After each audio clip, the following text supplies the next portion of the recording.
लावायचा म्हणलं की फक्त जमिनीवर लावावा लागायचा आणि मग कुठून तरी लूट केली, कुठल्या तरी गुन्हेगाराला शिक्षा दिली, कुठलं तरी वतन जप्त केलं, कुठली तरी पाटीलकी जप्त केली आणि त्या जप्तीमधून जो कर आला त्या करातून एक महसूल व्यवस्था चालायची.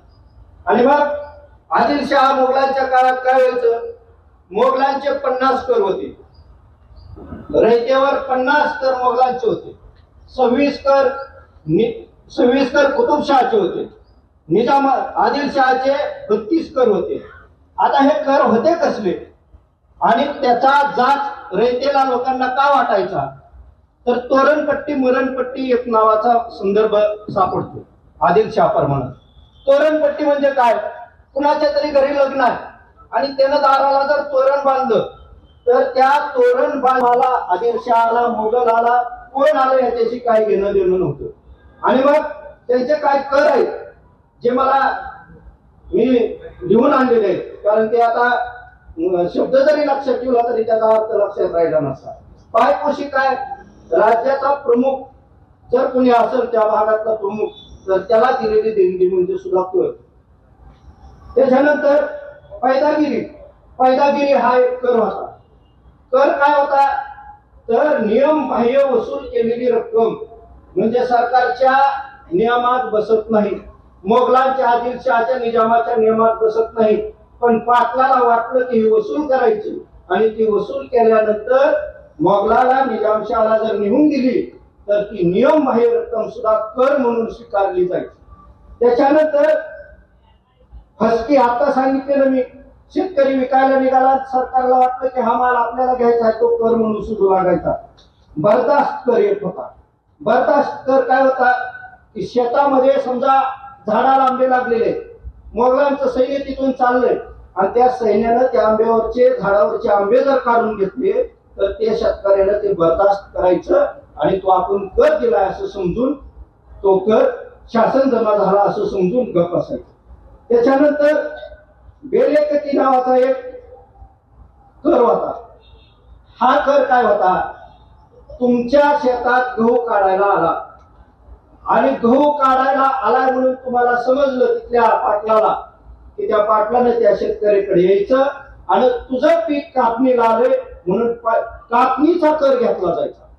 म्हणजे शेतात पीक उभा आहे, कणस लागले, ते मळायचे. आता त्यावेळेची मळण्याची पद्धत काय मिशन वगैरे नव्हतं, पण ते काढण्या अगोदरच त्याच्यावर कर घेतला जायचा. हे मोगलांच्या आदिलशहाच्या काळात. त्याच्यानंतर भेट कसली, तर जकात ठरवताना दिलेली लाच हा सुद्धा करच होता. म्हणजे एखादा अधिकारी गावाला आला आणि त्या गावानं त्या गावाचा अनिवार्य ठरवताना, महसूल ठरवताना, कर ठरवताना त्या अधिकाऱ्याला शेतकऱ्यांनी मिळून दिलेली भेट तोही करच असायचा. अशी पद्धत शिवाजी महाराजांच्या काळात, शिवाजी महाराजांच्या पूर्वी होती. मग शिवाजी महाराज ज्यावेळेस पुण्याला आले, पुणे परगण्यात आले आणि त्यांच्या पुण्याच्या त्या परगण्यात जे काही शेतकरी कुणबी त्या ठिकाणी शेतजमीन कसत होते त्यांना 1647 ते 1654च्या काळात छत्रपती शिवाजी महाराजांनी अनेक पत्रव्यवहार केले. त्या पत्रव्यवहारात सुद्धा या सगळ्या कर पद्धती शिवाजी महाराजांच्या काळात दिसून येतात. त्याचं कारण असं, त्या काळात छत्रपती शिवाजी महाराजांनी स्वराज्याची मोहीम हातात घेतलेली नव्हती. त्या काळात छत्रपती शिवाजी महाराजांसोबत थोडे अधिकारी देऊन छत्रपती शिवाजी महाराजांना शहाजी महाराजांनी पुणे परगण्यात पाठवलं आणि त्यावेळेस शेतकऱ्यांना केलेला पत्रव्यवहार जो आहे त्याच्यामध्ये या सगळ्या गोष्टी दिसून येतात. परंतु जसं जसं छत्रपती शिवाजी महाराज राज्य करायला लागले तसं तसं शिवाजी महाराजांनी मोरेश्वरच्या गोसाव्याला 1947 ला पत्र लिहिले.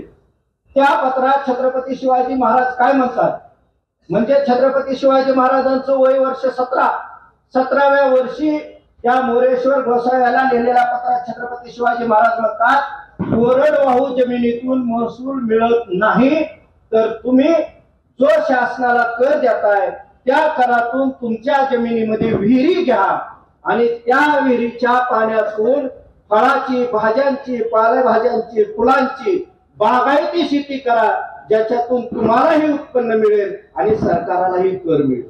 म्हणजे 17व्या वर्षी छत्रपती शिवाजी महाराजांचे 17व्या वर्षी शेतकऱ्याकडे बघण्याची दृष्टी अशी होती की तुम्ही सुधारलं तर आमचं राज्य सुद्धा सुधारणार आहे आणि सरकारात येणार आहे. आणि मग शिवाजी महाराजांच्या काळात हे सगळे कर दिसून येतात. परंतु ज्या वेळेस शिवाजी महाराजांनी लढाया मोहिमा करायला चालू केल्या त्यावेळेस छत्रपती शिवाजी महाराजांच्या हे लक्षात आलं की आपण रयत जपली पाहिजे आणि रयतेसाठी आपण काहीतरी केलं पाहिजे. आणि मग छत्रपती शिवाजी महाराजांनी काय केलं तर आदिलशाह निजामशहाच्या काळात जमीन मोजणी नव्हती. फक्त एक अंदाजे पट्टा दिला आणि त्याच्यातून कर वसूल केली. आणि मग मलिक अंबरनं पहिल्यांदा जमीन मोजायला चालू केली. मलिक अंबरची पद्धत काय होती की त्याने दोरी केलेली होती आणि त्या दोरीच्या माध्यमातून ते जमीन मोजली जायची. पण त्याचा परिणाम असा झाला की आज जमीन मोजली आणि महिन्यानं मोजायला आलं तर त्या जमिनीमध्ये त्रुटी निघायला लागली. कारण जमीन मोजणाऱ्यानं थोडं दावं दिलं सोडलं की अंतर कमी झालं आणि ताणून धरलं की जास्त झालं.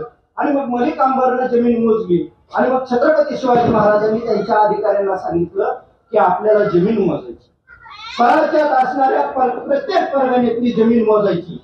आणि जमीन मोजताना काय केलं तर त्यावेळेस 5 हात लांब आणि 5 फूट लांब अशी एक काठी घेतली आणि त्याला बिगावणी असं नाव दिलं.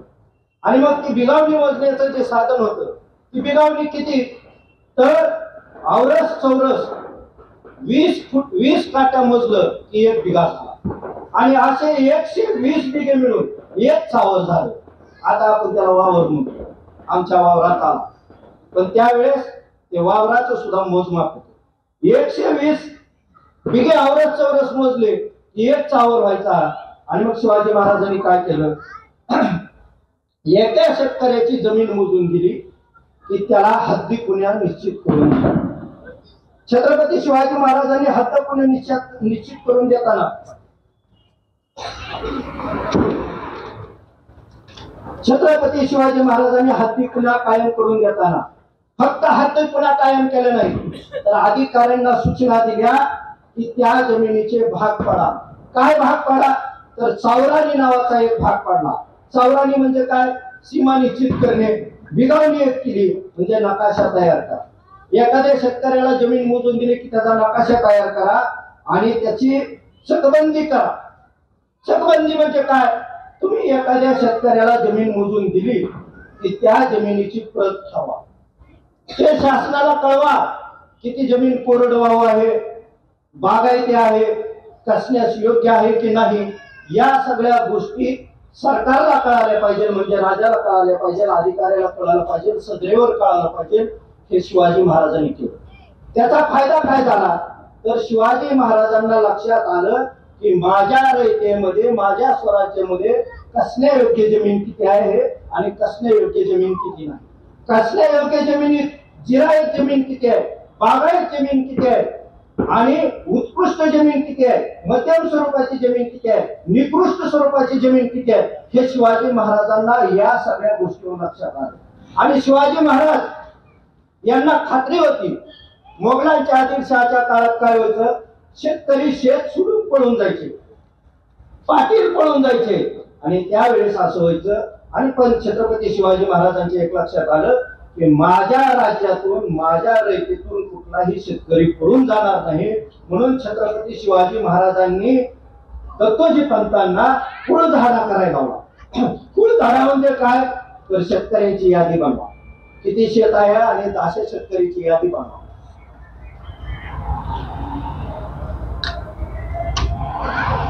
यादी बनली वर्गवारी झाली नकाशे तयार झाले हात पुन्हा झाल्या.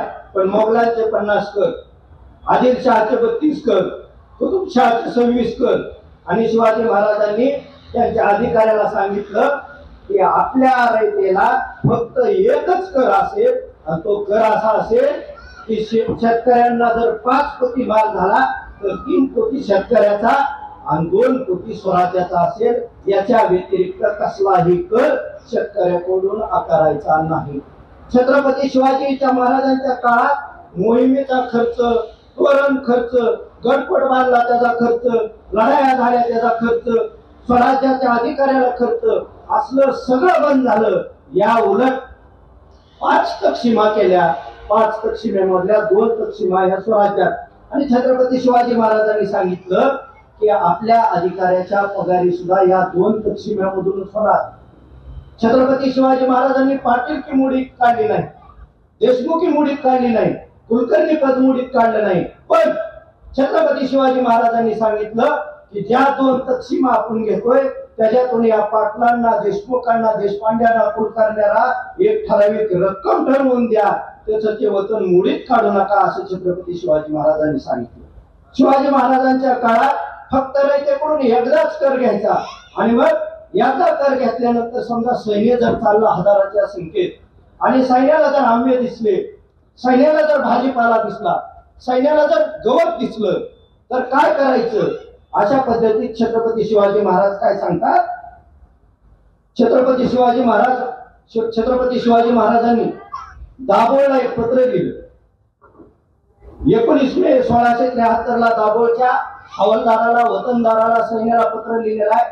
त्या पत्रात छत्रपती शिवाजी महाराजांनी सांगितलंय की तुम्ही रयतेतून जात असताना भाजीच्या देठात सुद्धा मन दाखवायचं नाही. हा हवालदारांना, सैन्यांना, वतनदारांना इशारा होता की तुम्ही भाजीच्या देठात सुद्धा मन दाखवायचं नाही. आता आपण भाजीचं देठ कुठं टाकतो? कचऱ्यात. पण कचऱ्यात टाकणाऱ्या शेतकऱ्याच्या भाजीच्या देठात सुद्धा मन दाखवायचं नाही. हे त्यावेळेस त्या दाभोळच्या हवालदाराला, सैन्याला लिहिलेल्या पत्रात शिवाजी महाराज सांगतात. पुढे काय सांगतात शिवाजी महाराज? तुम्ही मोहिमेवर असताना ज्या गावात राहिला त्या गावाची काळजी घ्या.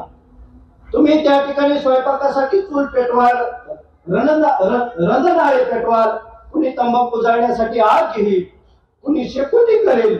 आणि अशा परिस्थितीत जर वारा लागला आणि गवत पेटत गेलं तर तुम्ही घोड्याला चालणार काय? शेतकरी बैलाला चालणार काय? आणि ते आग जर पेटत गेली आणि गवत्याच्या, कडबाच्या गंजी जर पेटत गेल्या तर पावसाळ्यात जनावरांना चारा मिळणार नाही. पडत्या पावसात बांधून चारा टाकावा लागतो, तो चारा नष्ट होईल. आणि म्हणून तुम्ही आग घेताना, आग लावताना, चुली करताना सुद्धा काळजी घ्या, असं छत्रपती शिवाजी महाराज सैन्याला सांगतात. पुढे सैन्याला शिवाजी महाराज सांगतात की तुम्ही, छत्रपती शिवाजी महाराज सांगतात की बाबा तुम्ही रयतेत असताना गवताच्या काडीलाही हात लावायचा नाही. तुम्हाला गवत पाहिजे असेल तर शेतकऱ्याकडून विकत घ्या, तुम्हाला भाजीपाला पाहिजे असेल तर विकत घ्या. म्हणजे एकदा कर घेतला पुन्हा त्या शेतकऱ्याला कर म्हणून कुठलीही गोष्ट त्याच्याकडून वसूल करायची नाही. जर तुम्हाला रस्त्यानं जाताना फळं दिसली तर ती फळं सुद्धा त्या शेतकऱ्याला पैसे देऊन विकत घ्या. ही भूमिका छत्रपती शिवाजी महाराजांची त्या पत्रातून दिसून येते. आणि छत्रपती शिवाजी महाराज सांगतात, जर एखादा सैनिक चालला, गडाच्या खालून एक सैन्याचा ग्रुप चालला आणि त्याला जर खायला काय नसेल तर तिथल्या कारकुनाकडून, सरकारातून पैसे घ्या आणि तुमची उपजीविका भागवा, पण रयतेला तोशीस लावू नका. अशा पद्धतीत छत्रपती शिवाजी महाराजांनी कार्य केलं.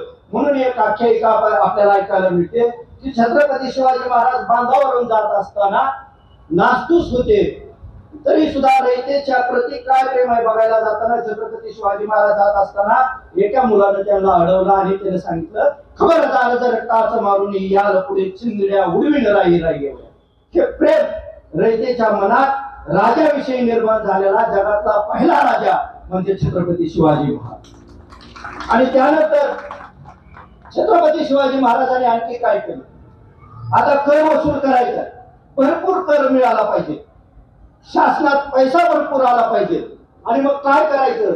तर त्याने प्रभावळीच्या सुभेदाराला राम जानंतराव यांना 5 सप्टेंबर 1676 ला एक पत्र लिहिले. त्या पत्रात छत्रपती शिवाजी महाराज म्हणतात की तुम्ही रयतेची काळजी घ्या. आता काळजी काय घ्यायची? तर त्यांना सांगितलं, पहिलंच वाक्य असं आहे की रयतेचा रयतेला वाटा द्या. मोगलांच्या काळात जनसामान्यांना काय द्यायचे याचा उल्लेख आढळतो. आपला भाग आपल्याला घ्या, आपलं वसूल करा. आणि कसं वसूल करा?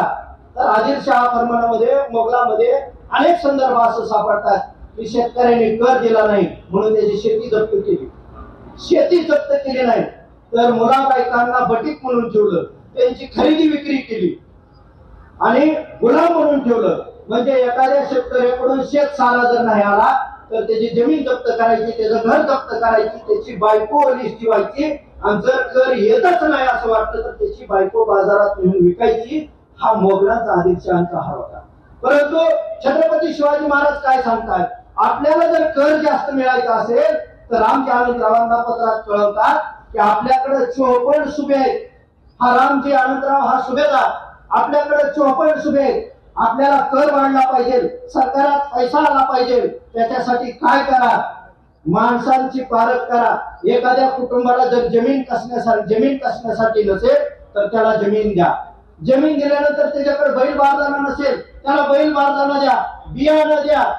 आणि छत्रपती शिवाजी महाराजांनी त्यावेळेस सांगितलं होतं की पैक्याच्या स्वरूपात मदत करू नका. कुठल्याही शेतकऱ्याला पैका देऊ नका, त्याला बैल द्या, जमिनी द्या, त्याला कसण्यासाठी बियाणं द्या, त्याला खायला अन्न नसेल तर अन्न सुद्धा द्या. आणि मग एखाद्या शेतकऱ्याला जर जमीन दिली आणि पहिल्या वर्षी जर त्याला 5 पोती माल झाला तर स्वराज्याचा नियम काय होता, 3 हिस्से शेतकऱ्याला आणि 2 हिस्से हे स्वराज्याला. पण छत्रपती शिवाजी महाराजांनी सांगितलं की आपण जर कोणाला जमीन कसण्यासाठी दिली असेल आणि पहिल्या वर्षी जर त्याला 5 पोती माल झाला तर तो 5च्या 5 पोती माल त्या शेतकऱ्याला राहू द्या. कधीपर्यंत राहू द्या, कधीपर्यंत राहू द्या. त्या आनंद सुभेदार प्रभावळीच्या सुभेदाराला सांगतात की ज्याला कर्ज दिलंय त्या शेतकऱ्यावर लक्ष ठेवा. लक्ष का ठेवा, तो पळून जाईल म्हणून लक्ष ठेवा नाही, तो कर्ज बुडवेल म्हणून लक्ष ठेवा नाही. तर छत्रपती शिवाजी महाराज सांगतात जोपर्यंत तो सामर्थ्यशाली झाला असं तुम्हाला वाटत नाही तोपर्यंत त्याच्याकडून कर्ज घेऊ नका. छत्रपती शिवाजी महाराजांनी कर्ज दिल्यानंतर ही त्यांची भावना होती की आपण एखाद्याला कर्ज दिलंय तर त्याच्या कर्जाची परतफेड कधी करून घ्या, तो सक्षम झाल्याशिवाय त्याच्याकडून कर्ज घेऊ नका. कर्ज कसं घ्या तर वाढी दिडीने न घेता त्याला जे मुद्दल दिलंय तेवढंच वसूल करा. कसं वसूल करा, जर तो सक्षम झालाय असं कळालं तर 2-4 वर्षात हळूहळू वसूल करा असं शिवाजी महाराज सांगतात. म्हणजे एकदम पण वसूल करायचं नाही, शेतकऱ्याला त्रास द्यायचा नाही, तो सक्षम झाला म्हणून त्याच्यावर कर बसवायचा नाही, तर त्याच्याकडून हळूहळू वसूल करा असं छत्रपती शिवाजी महाराज त्यांच्या या पत्रातून प्रभावळीच्या सुभेदाराला सांगतात. आणि प्रभावळीच्या सुभेदाराला दम देतात. तुम्ही एवढं चांगलं काम केल्यानंतर प्रभावळीच्या सुभेदाराला त्याच्यात आग घालून दिली. किती कर्ज द्यायचंय तर एका सुभेला 2 लाख होऊन कर्ज द्यायचं. म्हणजे छत्रपती शिवाजी महाराजांनी सांगून टाकलं की तू तुझ्या लेवलला 2 लाखापर्यंत कर्ज दे, पण शेतकरी सुदृढ झाला पाहिजे, पडीत जमीन राहिली नाही पाहिजे. पण जमीन किती आहे हे जे अंगणोजी दत्तर आणि मोरपंथी पिंगळ्यांना सांगितलं होतं ते नकाशा बनवा, त्याची छकबंदी करा, फुलझाडा करा. आणि छत्रपती शिवाजी महाराजांच्या लक्षात यायचं की या गावामध्ये इतकी जमीन शिल्लक आहे ती वहिवाटण्यासारखी आहे पण ती कोणीही वहिवाटत नाही. मग त्या गावाला सुभेदारांना जायचं, लोक जमा करायची आणि ज्या लोकांना शेती नाही त्यांना सांगायचं की पड जमीन तुम्ही वहिवाटा, त्याच्यासाठीच महाराज तुम्हाला कर्ज देणार आहे. आणि महाराजांनी एवढं जीवापाड रयतेला जपलं म्हणून आज सुद्धा आपण महाराजांचा उल्लेख करताना रयतेचा राजा जनतेचा राजा म्हणून त्यांचा उल्लेख करतो. मोगलांच्या काळात आदिलशहाच्या काळात रयतेशी कुठलंही काही घेणं देणं नव्हतं, पाटलांनाही राजा कोण आहे त्याचं घेणं देणं नव्हतं. छत्रपती शिवाजी महाराज सांगतात आदिलशहाच्या मोगलांच्या काळात पाटील, देशमुख, देशकुलकर्णी आणि देशपांडे हे मोगल स्वरूपात कर घेत होते आणि घेतलेल्या करातून मोठमोठे वाडे बांधायचे, जहागिरी जमवायचे, सैन्य जमवायचे आणि बंदूकधारी सैनिक त्यांच्या स्वतःच्या वावरासाठी जपायचे. शिवाजी महाराजांनी काय केलं, जर मोगलांचा एखादा भाग घेतला तर त्या मोगलांच्या घेतलेल्या भागामध्ये पाटील असायची, तो पाटील जर पळून गेला तर शिवाजी महाराज त्याची प्रॉपर्टी जप्त करायचे. आणि शिवाजी महाराजांच्या पत्रात हे पण स्पष्ट होतं की ती पाटील की विकायला करायची. आपण वडिलांची जमिनीच्या वाटण्या करतो. छत्रपती शिवाजी महाराजांचं एक पत्र आहे. छत्रपती शिवाजी महाराजांनी एक पाटील मयत झाल्यानंतर त्यांच्या 2 मुलांमध्ये वाद चालू झाल्यानंतर छत्रपती शिवाजी महाराजांनी त्या दोघांना पत्र पाठवून सांगितलंय की एकानं नैऋत्येकडली जमीन घ्यावी, एकानं ईशान्येकडली जमीन घ्यावी. आणि एवढी जमीन घेऊन सुद्धा ही वाटणी करून सुद्धा ज्याला असं वाटतंय की मला आणखी जमीन पाहिजे त्यांना रयतेत जी शिल्लक पड जमीन आहे त्यांना ती ताब्यात घ्यावी आणि त्यातून उत्पन्न घ्यावं. म्हणजे महाराजांचा फक्त कर वसुली, रयतेतून येणारा पैसा, तो मोहिमेवर होणारा खर्च एवढंच वरण नव्हतं, तर आपल्या रयतेमध्ये एखाद्या प्रॉपर्टीवर भांडणं झाली तर त्या प्रॉपर्टीची वाटणी सुद्धा छत्रपती शिवाजी महाराजांनी करून दिलेली आहे.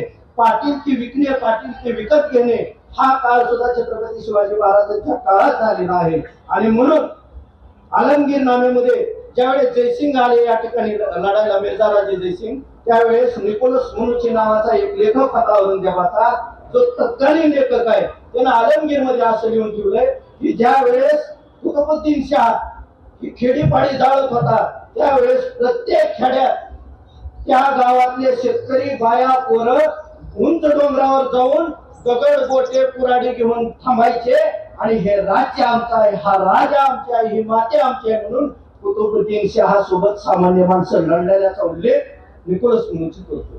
सांगायचं तात्पर्य काय, तर मोगलांच्या काळात सैन्य लढत नव्हतं, सामान्य माणूस कधी लढणार. आणि छत्रपती शिवाजी महाराजांच्या काळात सामान्यातला सामान्य माणूस छातीचा कोट करून लढत होता. त्याचं कारण म्हणजे छत्रपती शिवाजी महाराजांनी रयतेवर केलेलं प्रेम, शेतकऱ्यावर केलेलं प्रेम, आणि त्या प्रेमापोटीच आज आपण एवढी मोठी शिवजयंती साजरी करतोय, त्याबद्दल करतोय. आणि मला या ठिकाणी विधिज्ञ मंडळांना बोलण्याची संधी दिली, आपण सगळ्यांनी ऐकलं. मी आपल्या सर्वांचे आभार मानतो आणि म्हणतो जय जिजाऊ, जय शिवराय, धन्यवाद.